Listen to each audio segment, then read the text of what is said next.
오늘 뵐 말씀 창세기 6장 5절로 9절까지 말씀입니다. 저부터 한 절씩 교독하여 읽도록 하겠습니다. 여호와께서 사람의 죄악이 세상에 가득함과 그의 마음으로 생각하는 모든 계획이 항상 악할 뿐임을 보시고 땅 위에 사람을 지으셨음을 한탄하사 마음에 근심하시고 이르시되 내가 창조한 사람을 내가 지면에서 쓸어 버리되 사람으로부터 가축과 기는 것과 공중의 새까지 그리하리니 이는 내가 그것들을 지었음을 한탄함이니라 하시니라. 그러나 노아는 여호와께 은혜를 입었더라. 다같이 이것이 노아의 족보니라. 노아는 의인이요 당대의 완전한 자라. 그는 하나님과 동행하였으며. 아멘. 기도하겠습니다. 하나님, 오늘 우리가 당대 의인, 지금의 의인이란 제목을 가지고 함께 말씀을 나누길 원합니다. 기록된 하나님의 말씀을 통하여서 하나님께서 우리에게 하시고자 하는 말씀이 무엇인지 전달하는 입술을 내게 도와주시고, 우리 또한 그 말씀을 가벼이 귀로만 듣고 끝내는 것이 아니라 이 말씀을 마음 깊이 간직하여서 주님 마음대로, 주님 뜻대로 살 수 있는 저희들 성도가 될 수 있도록 인도하여 주옵소서. 하나님, 이 시간을 온전히 주관하시고 인도하시고 믿사오며 우리의 구원자 예수 그리스도의 이름을 감사하며 기도드립니다. 아멘. 네, 반갑습니다. 네, 우리는 지난주에 가인의 계보와 셋의 계보를 함께 비교해 보았습니다. 가인의 계보는 하나님 없이 인간적인 노력으로 발전의 산물들을 만들어 왔다면, 셋의 계보는 하나님이 어떤 분이 인정하며 예배드리는 계보였다는 것을 우리가 함께 나누었습니다.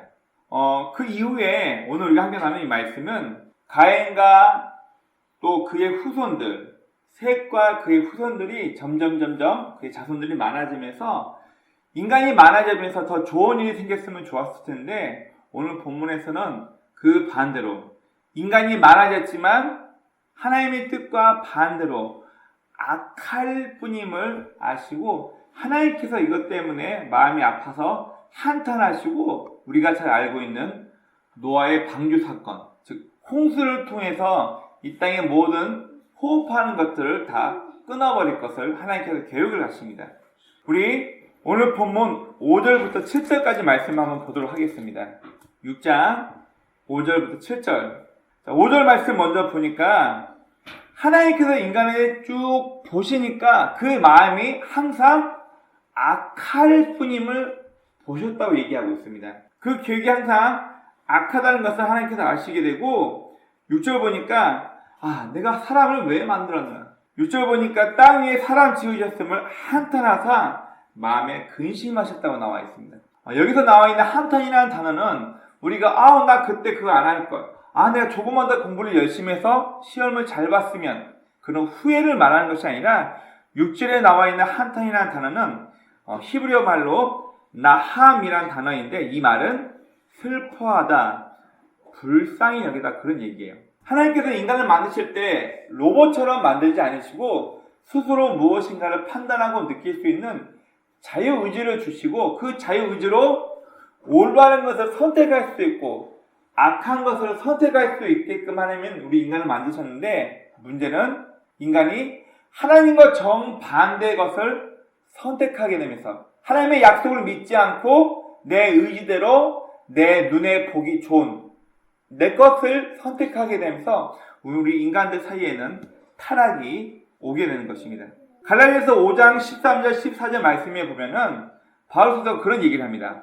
너희 모두에게 자유가 있다. 그러나 이 자유를 가지고 죄진 데 쓰지 말고 서로를 위해서 사랑으로 종노릇해라. 너는 나를 위해 종되라. 그것이 아니라 너에게 자유가 있지만, 네 마음대로 살 수 있는 의지가 있지만, 누군가를 위해서, 너의 옆에 있는 누군가, 성도들을 위해서 서로 종노릇하기 위해 너에게 있는 그 자유를 써라고 얘기하십니다. 바로 이 6절에서 한탄하는 말은 우리 인간이 올바른 자유를 가지고 바른 것을 선택할 수 있었지만 죄악된 길을 선택한 것 때문에 하나님께서 슬퍼하다, 그런 뜻입니다.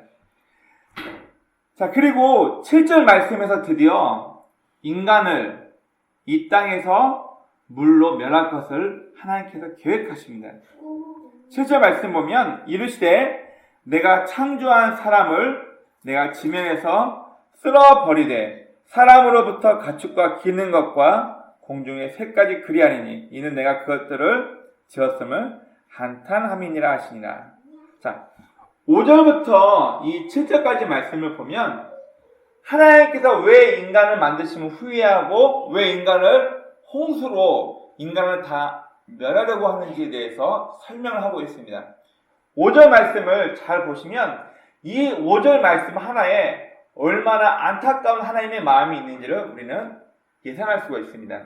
5절 말씀 보면 하나님께서는 비록 아담과 하와가 에덴 동산에서 하나님께서 명하신 약속, 선악과를 먹지 말라는 약속을 범해서 그들이 쫓겨나왔지만 하나님의 약속을 범했다고 해서 그 자리에서 바로 그들을 죽인 것이 아니라 그들의 생명의 기한이 있게끔 한정을 지어 놓으셨지만 그들의 후손을 통해서 여전히 생육하고 번성하여서 온 땅에 인간이 두루두루 살게끔 그들에게 기회를 주고 지켜보셨습니다.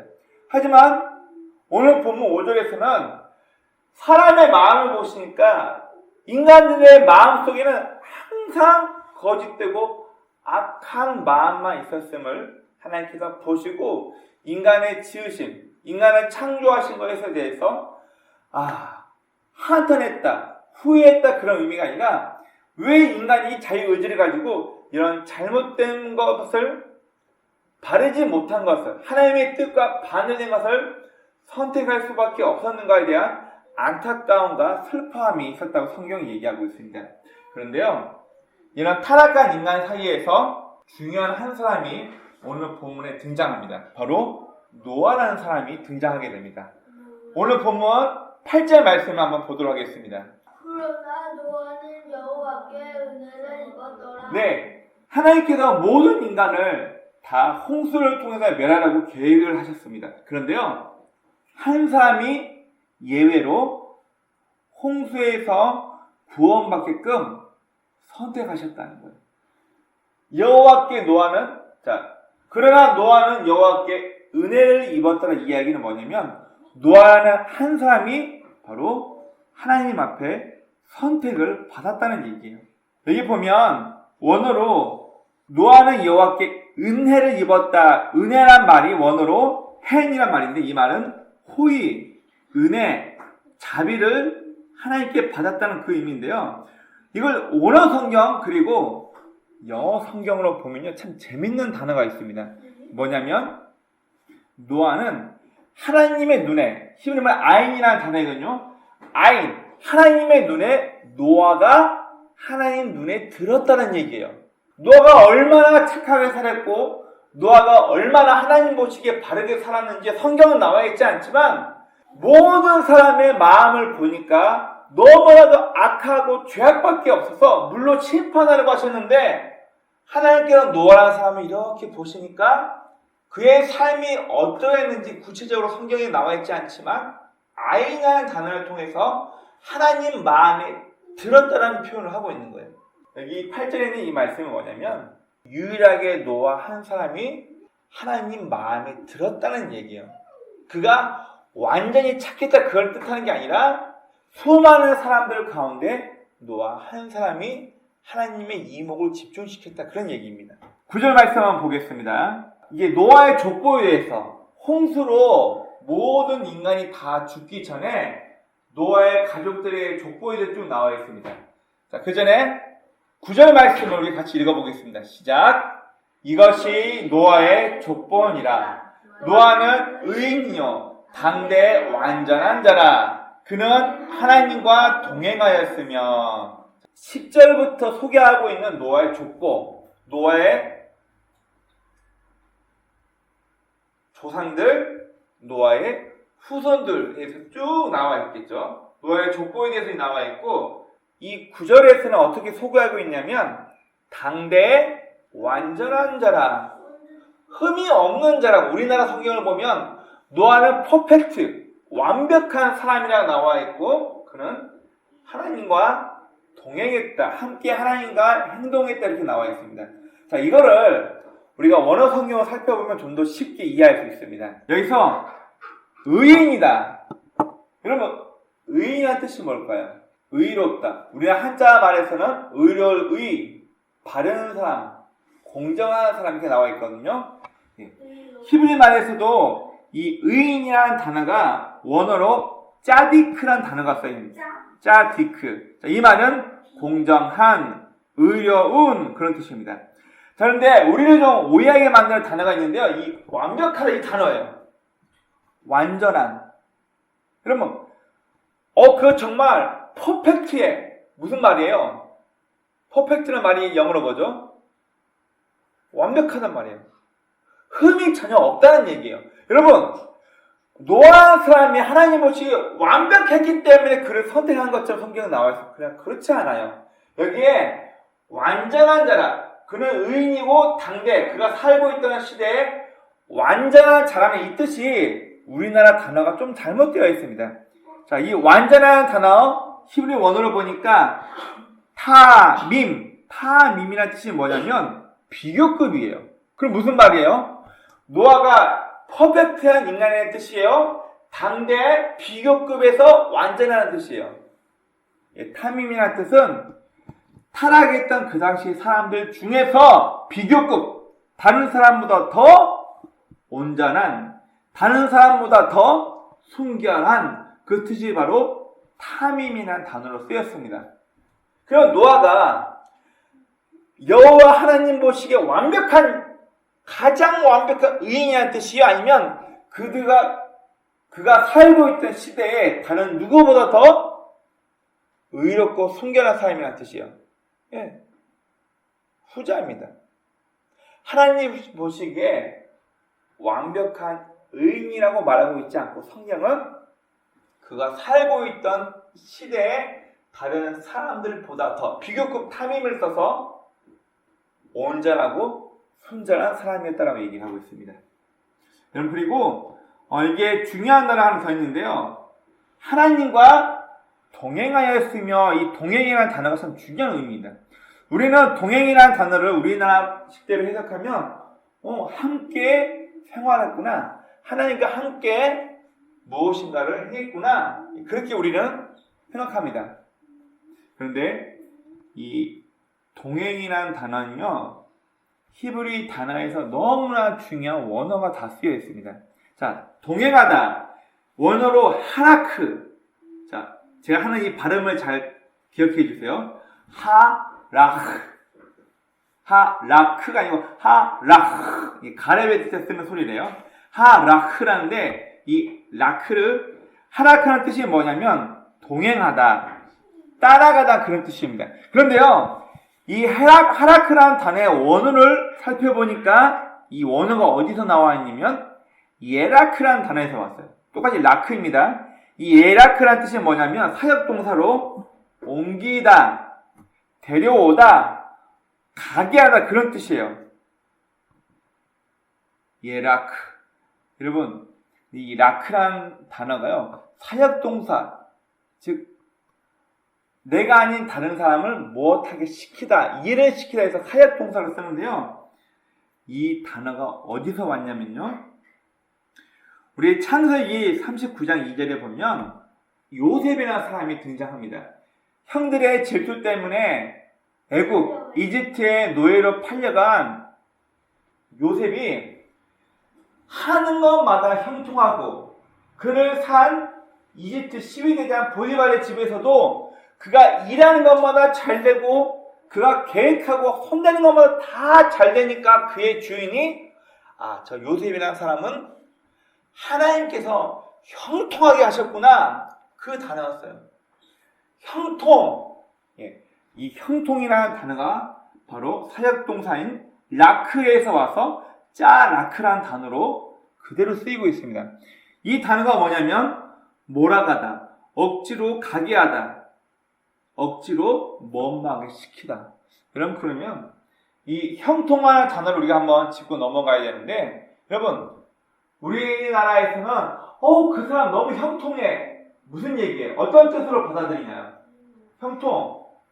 그 사람이 계획하고 사업을 벌이고 그 사람이 하는 일마다 계획대로 모든 게 다 잘 돼버린 것을 우리나라 식대로는 형통이라고 씁니다. 만사형통. 손대는 것마다 잘 되고 계획하고 하는 것마다 잘 술술 풀린 것을 우리나라에서는 형통이라고 합니다. 여러분 그런데요. 우리 나중에 함께 배겠지만 창세기 39장에서 이 요셉의 인생은요. 형통. 좋은 것만은 말하지 않습니다. 그가 형들에 의해서 애굽의 노예로 팔당한 것도 형통이라는 단어를 썼고요. 보디발의 집에 가서 여호와께서 요셉을 형통도 똑같은 짜라키라는 단어를 썼고요. 그가 오해를 받아서 그의 주인의 보디발의 아내의 유혹 때문에 그 유혹을 정직하게 쳐버렸는데 오해를 받아서 그가 감옥에 끌려갈 때도 형통이라는 단어가 쓰여 있습니다. 그 말은 뭐래요? 내가 원하는 대로 내 계획대로 인생을 사는 게 아니라 하나님께서 사역동사 짜라크란, 라크란 단어를 써서 억지로 몰고 가다, 억지로 밀어붙이다, 억지로 그것을 시키게 하다. 이 단어를 성경 원어에서는 쓰고 있습니다. 다시 오늘 본문으로 넘어가 볼게요. 하나님과 노아가 동행했다는 이 단어에서는 하라크, 즉 하나님께서 노아를 함께 걷게끔 하셨다는 그 이야기입니다.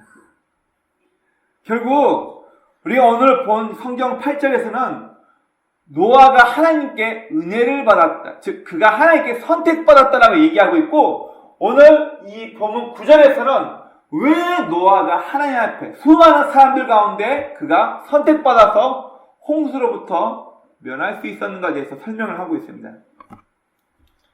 이 8절과 9절 말씀을 우리식대로 해석하면, 원어 성경 그대로 해석해보면 이렇게 나와 있습니다. 첫 번째 8절 말씀 보면 하나님께서 노아의 삶을 이끄셨다는 거예요. 그리고 9절에서는 이 하나님의 인도하심을 노아가 따라갔다는 거예요. 그리고 하나님께서는 수많은 사람의 마음속에 나의 율법이 있는데, 모든 인간의 마음속에는 내가 그들을 지을 때 만들어 놓은 하나님의 형상, 하나님의 마음을 가지고 살아가게끔 했는데, 다른 모든 사람은 하나님의 인도하심을 다 거절하고 죄악된 마음을 위해서, 자기의 본성을 위해서 살아가면서 타락해버리는데, 누구 한 사람만, 노아 한 사람만 하나님께서 인도하시는 그의 마음의 소리를 듣고 살아왔기 때문에 이런 노아를 하나님께서 선택해서 모든 인간을 물로 홍수로 멸하고자 하실 때 노아만 선택받아서 하나님 앞에 은혜를 입었다라고 성경은 기록하고 있는 것입니다. 여러분, 그러면 다시 한번 우리 오늘 본문을 놓고 두 가지 중요한 고민을 해봐야 합니다. 여러분, 의인의 정의가 뭔가요?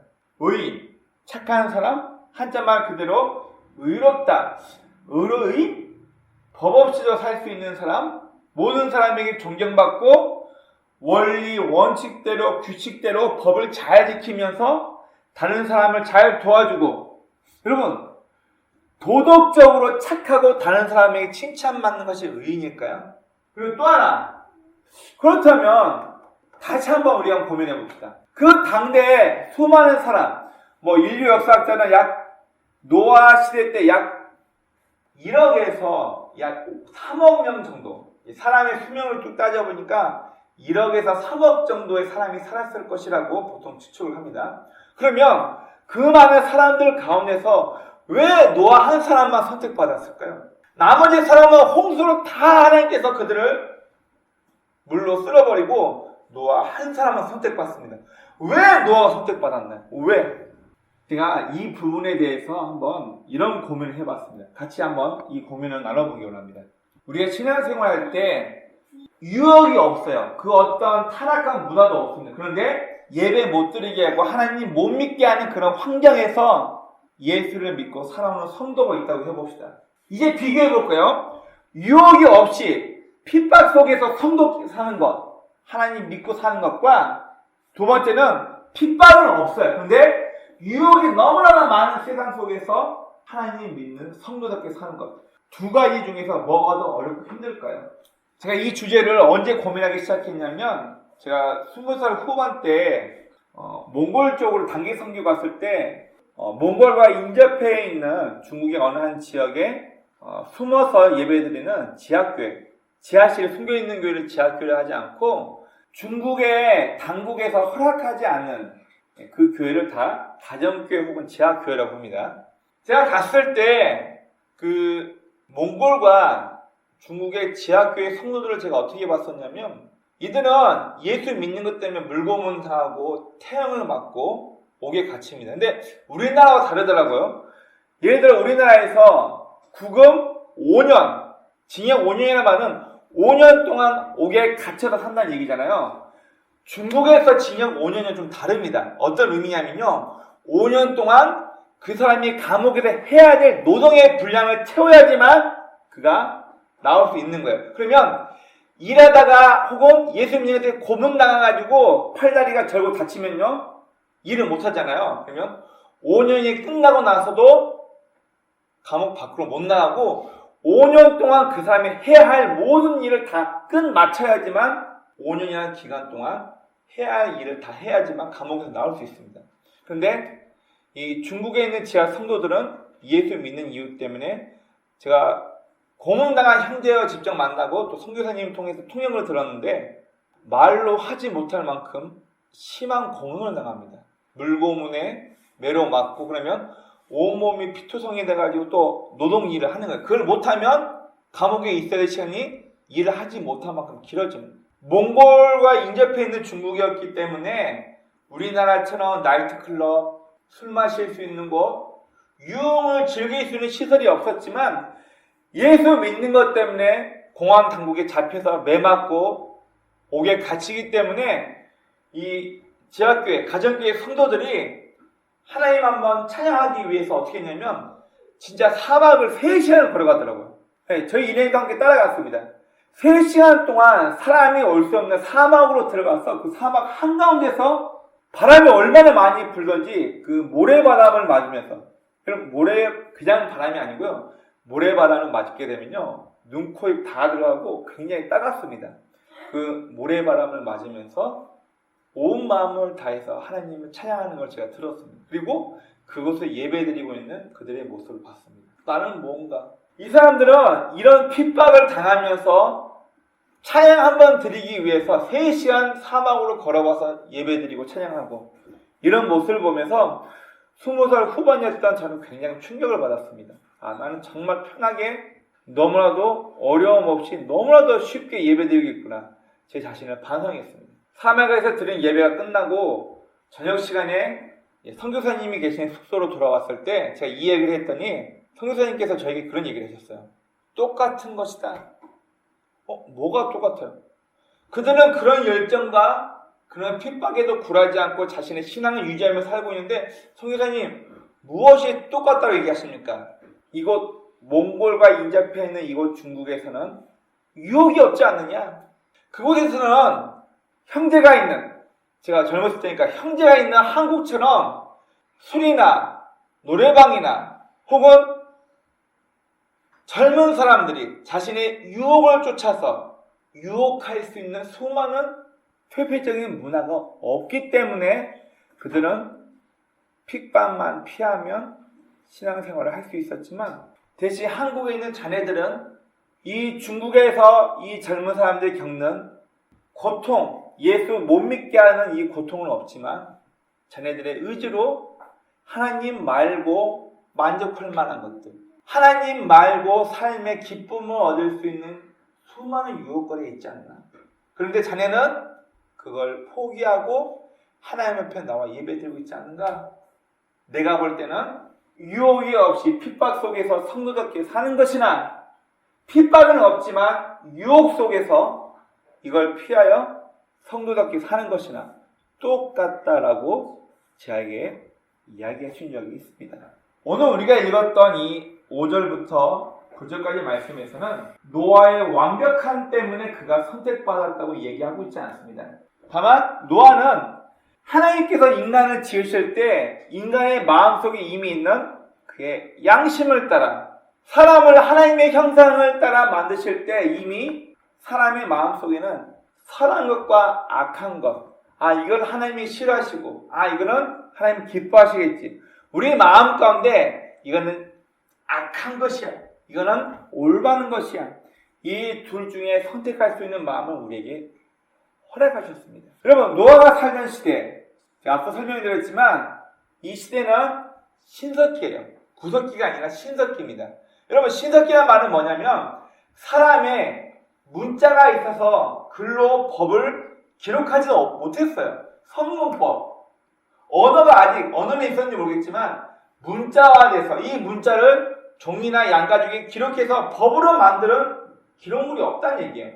한참 후에 청동기 시대나 되어서 우리가 알고 있는 인류 최초의 법인 슈메르, 혹은 우리가 알고 있는 함무라비 법정이라는 게 돌에 새겨져서 법으로 새겨졌습니다. 그러면 이 노아가 살던 시대, 기록된 법이 없는 시대에 무엇이 이들에게 규칙과 법이 되었을까요? 하나님께서 모든 인간의 마음속에 심어놓은 노아가 살고 있던 시대의 사람들 마음속에 있던 법이 되는 겁니다. 완벽을 추구하지 않습니다. 완전하지 않지만 하나님의 법인 양심의 소리를 따르려고 몸부림치는 노아의 삶을 하나님께서 보시고 그 노아의 삶이 하나님 눈에 들었다는 거예요. 완벽하지 않지만 그의 양심의 소리를 들으며 살려고 몸부림치는 노아를 보니까 노아의 시대 수많은 사람들 가운데 노아의 삶이 하나님 눈에 들었다는 거예요. 그래서 물로 홍수로 인류를 멸망시킬 때 노아라는 사람이 하나님 앞에 선택받아서 노아는 은혜를 입었다라고 성경은 우리에게 말하고 있는 것입니다.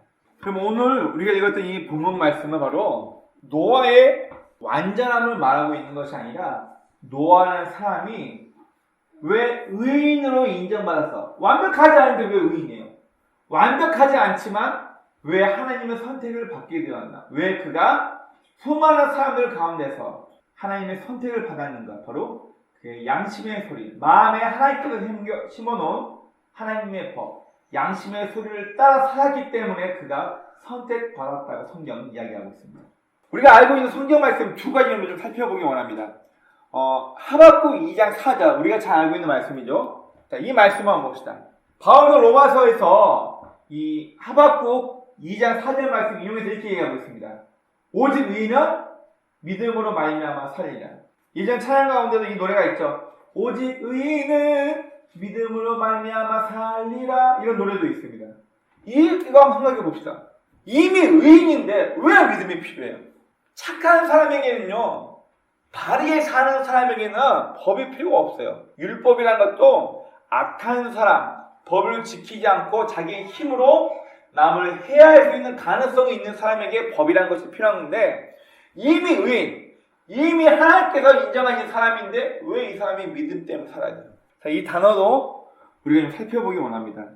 여기 믿음이란 단어가요, 우리가 알고 있는 신약 성경의 믿음이란 단어와 똑같은 의미입니다.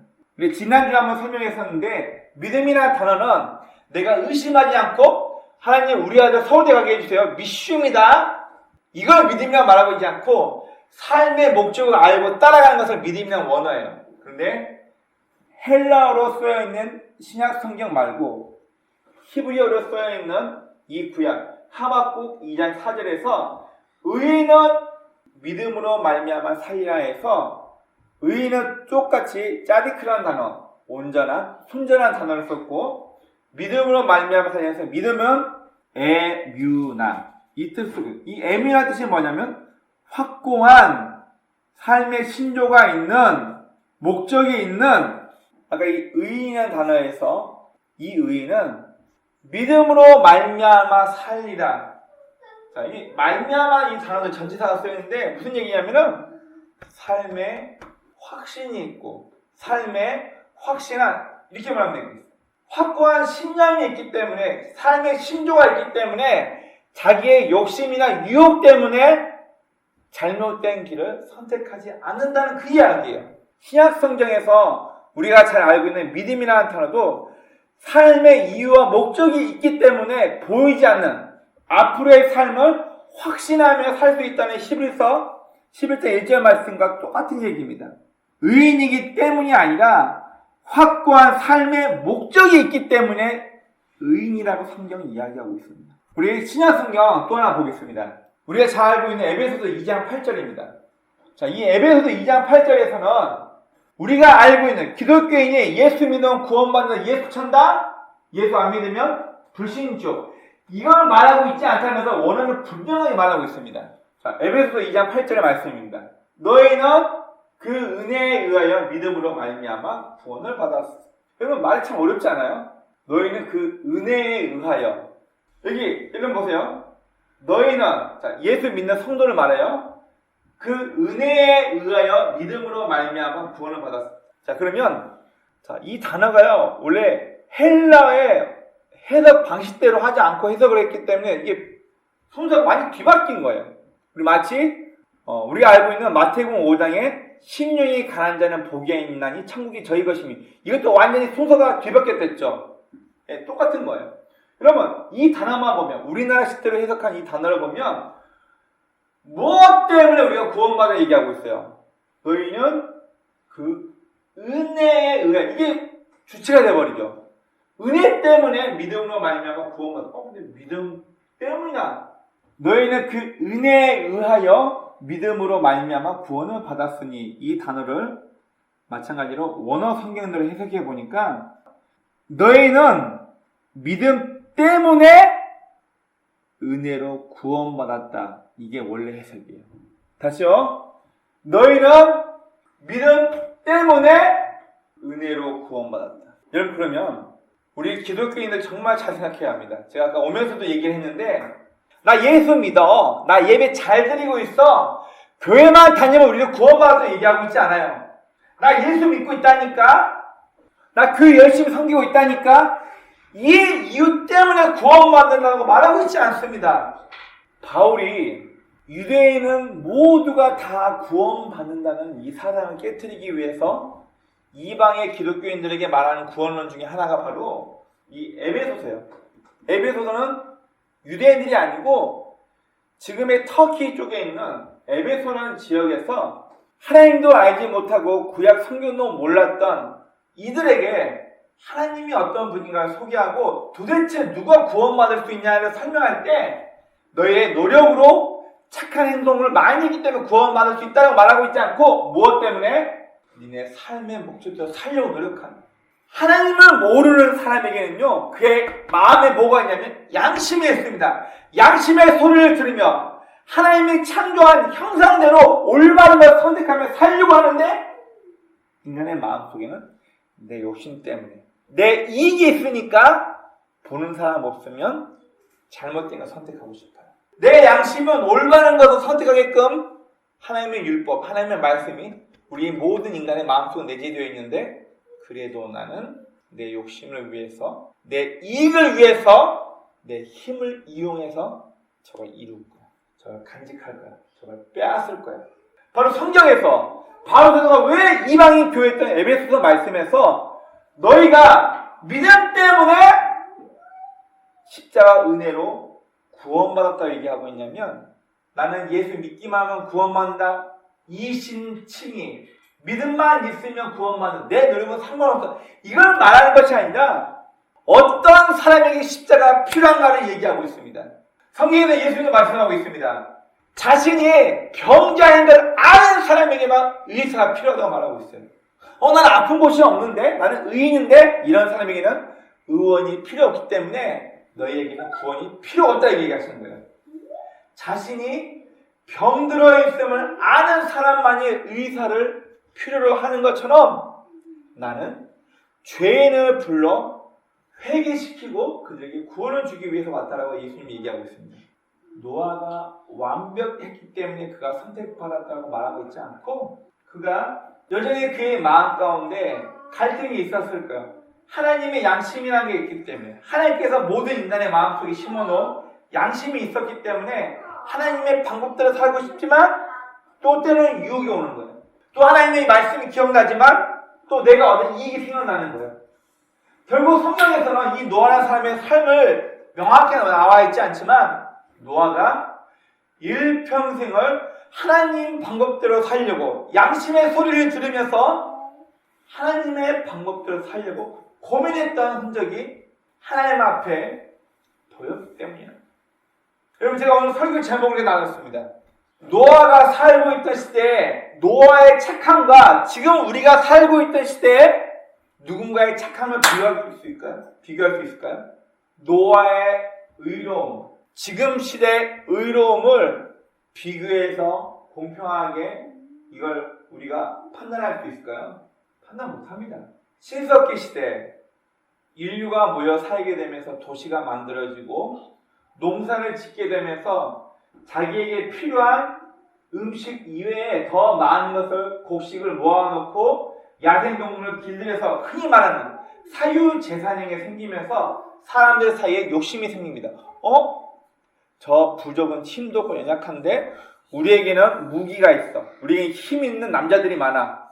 쟤네도 죽이고 빼앗자. 노아가 살았던 신석기 시대에는 어쩌면 무력과 폭력이 난무했던, 어떻게 말하면 인간이긴 하지만 동물처럼 약육강식의 시대에 살고 있지 않았을까요? 하지만 우리가 살고 있는 시대에는 여러 가지 법적인 규율과 또 사회 제도들, 그리고 흔히 우리가 말하는 배워서 교양이 있기 때문에 지금의 우리 인간들은 고의적으로 남의 것을 빼앗거나 훔치지 않습니다. 그러나 더 교활해졌죠.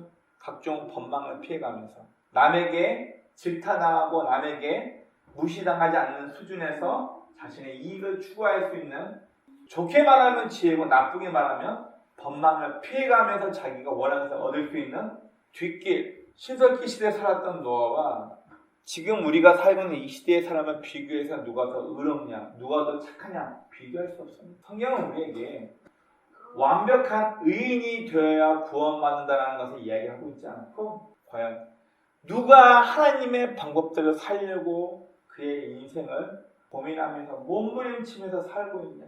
여러분, 저는 주직신학에서 얘기하는 구원받을 사람이 이미 정해져 있다는 예정론 아니다. 모든 인간이 구원받을 수 있다. 모든 구원, 이런 신학적인 것을 말하고 있는 게 아니라 구약 성경 자체에서 우리에게 뭐라고 말하고 있는가를 여러분들 함께 나누고 싶습니다. 확고한 삶의 목적이 있기 때문에, 믿음이 있기 때문에 그 은혜로 구원을 받았다가 바로 이 에베소 2장 8절의 원 해석입니다. 우리가 방금 읽은 이 두 구절은 구원받을 조건에 대해서 의인이 되어야지만 의인의 조건에 대해서 말하고 있지 않고 어떤 사람이 은혜로 구원받는가, 하나님께서 말씀하시는 의인의 조건이 무엇인가에 대해서 우리에게 말하고 있습니다. 삶에 있어서 확고한 삶의 목적 때문에, 믿음 때문에 구원받을 가능성에 대해서 우리에게 말해주고 있습니다. 우리가 알고 있는 로마서 2장 14절과 15절의 말씀에는 이런 이야기가 있습니다. 로마서 1장에 보면 1장 2절 말씀을 비교해보면 하나님께서 모든 인간의 마음속에 양심을 주시고 이 양심이 스스로를 심판하는 얘기하고 있습니다. 하나님의 말씀을 알고 있던 유대인들은요, 무엇이 그들을 심판하는 근거가 돼요? 유대인들, 구약성경, 모세의 오경에 있던 유대인들은 바로 글로 기록되어 있는 성문화되어 있는 글로 기록되어 있는 모세의 율법이 너 착한 사람, 너 나쁜 사람, 너 벌받아야 돼, 너 상받아야 돼. 무엇이 착하고 나쁘고 의롭고 불의한가를 판단하는 기준이 바로 기록되어 있는 모세 오경, 토라를 통해서 기준이 됩니다. 그러면 하나님을 모르는 사람들은요, 하나님을 모르는 사람은 뭐가 판단의 기준이 되는 건데요? 법이라는 게 없던 시절에 살고 있던 노아와 그 당대 사람들에게 뭐가 기준이 되는데요? 하나님을 모르고 살고 있는 과거의 이순신 장군, 강감찬이나 굉장히 선하게 살았던 사람들은 하나님의 율법이 없는데 무엇이 그들을 판단하는 기준이 되는 거예요? 바울은 로마서 2장 14절부터 15절 말씀에서 이렇게 얘기하고 있습니다. 다른 게 아니라 하나님을 모르는 이방인들, 유대인들 말고 하나님도 모르고 하나님의 약속된 말씀, 율법도 모르는 이방인들에게는 무엇이 법이 된다고 얘기했냐면 바로 그들의 양심이 하나님의 율법이 되어서 그들을 심판하게 된다고 얘기하고 있습니다.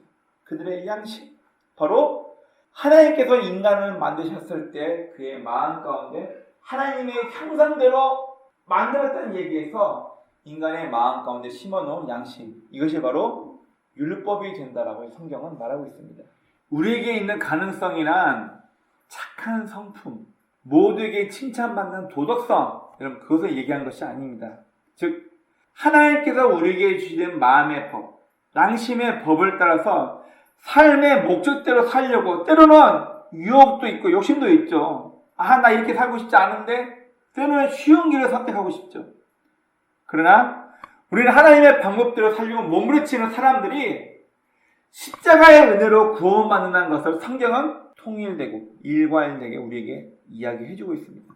단순히 성경은 나 입으로 예수 믿어요, 나 교회 다녀요, 예수 천다, 불신조, 이걸 말하기만 한다고 해서 우리가 종교생활 열심히 주일날 교회 와서 예배 열심히 드린다고 해서 우리가 죽으면 자동으로 천국 간다고 성경은 한 번도 말한 적이 없습니다. 오히려 성경은 우리가 구원받았다는 것을 삶으로 증명해야 한다라고 우리에게 말하고 있습니다. 고린도후서 13장 5절 말씀 우리 같이 한번 보도록 하겠습니다. 고린도후서 13장 5절입니다. 다 같이 한번 읽어보겠습니다. 시작.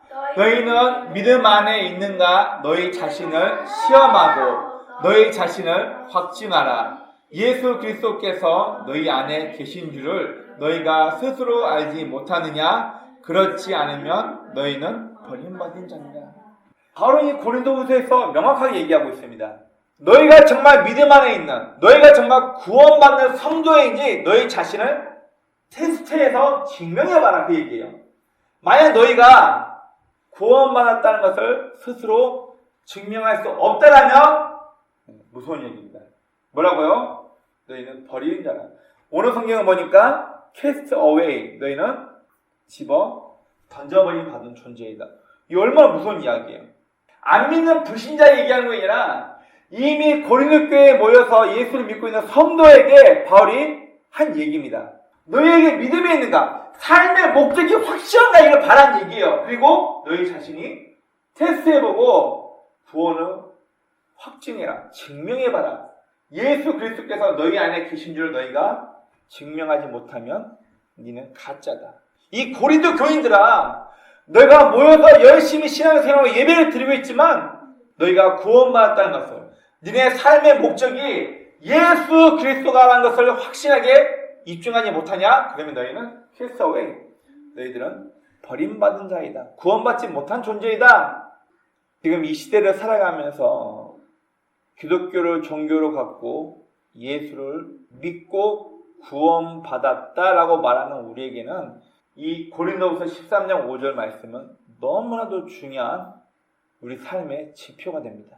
여러분, 예수님의 십자가 희생은 이미 구원받기로 정해진 소수의 몇 명을 위한 것이 아니라 인간의 마음에 새겨진 율법, 양심의 법 때문에 예수의 십자가 은혜로 구원받게 될 사람을 위한 하나님의 사랑을 말합니다.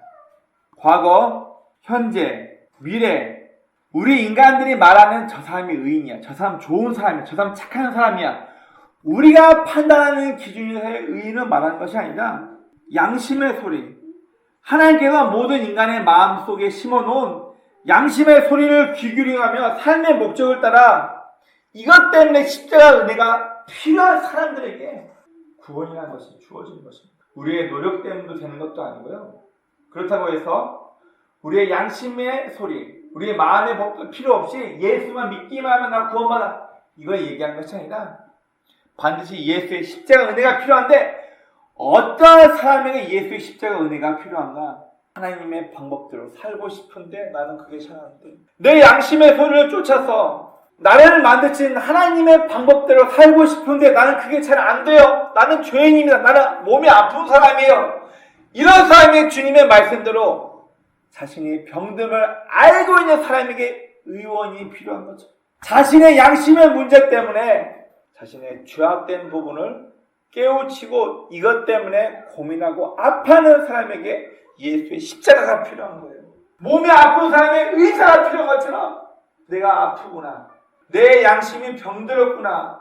나는 바르게 살고 싶은데 내 안에 이런 죄악된 본성을 따라가려면 못된 마음이 있다는 것을 알고 이것 때문에 고민하면서 하나님의 방법대로 살려고 하는 사람에게 십자가가 필요합니다.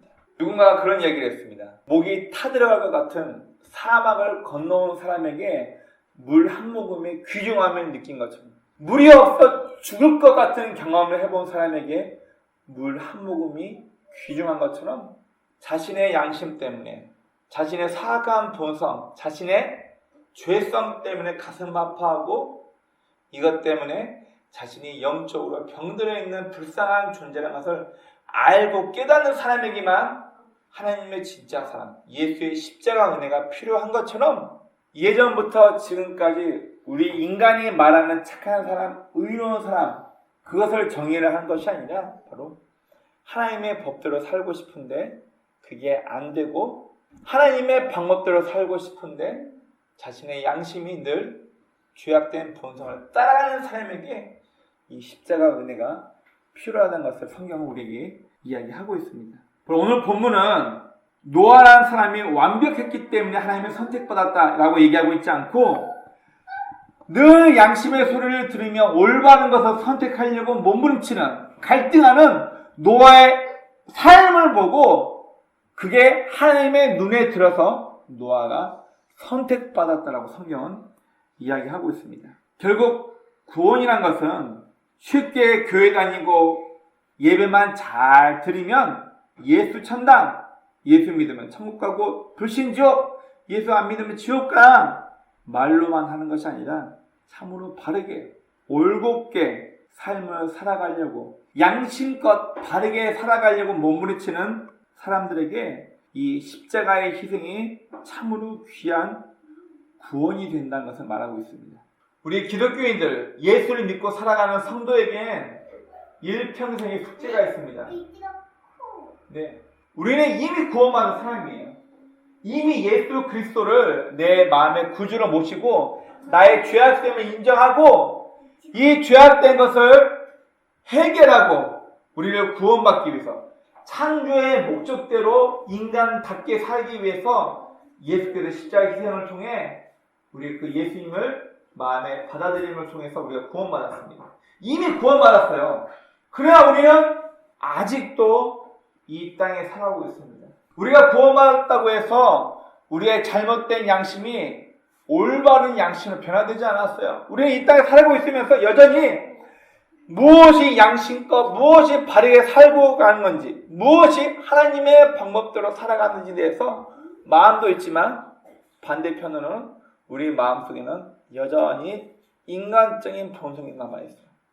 여전히 우리 마음 가운데는 죄악된 악한 본성이 남아서 우리는 이미 구원받은 성도이지만 이 땅을 살아가면서 여전히 하나님의 말씀을 가지고 우리의 양심을 가지고 기록된 하나님의 약속된 말씀을 가지고 우리의 타락한 본성과 싸워야 하는 숙제를 우리는 죽을 때까지 해야 합니다. 누가 예수 믿기만 하면 구원받아 얘기했나요?